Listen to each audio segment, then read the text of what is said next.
It's just the most calming and relaxing place to be on earth. It's beautiful. You have the beautiful coastal path, you have the different spots, you know, you have hidden gems.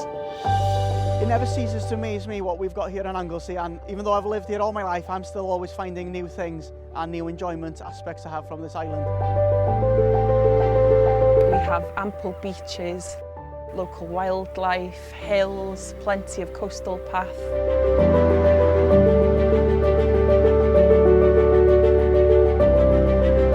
I love the fact it's an island, I love the culture, we've got this incredible history, we've got the Welsh language, we've got the most amazing beaches and some of them are really, really quiet as well. So I believe Anglesey has everything that you could possibly want. There's somewhere to live and somewhere to visit on holiday.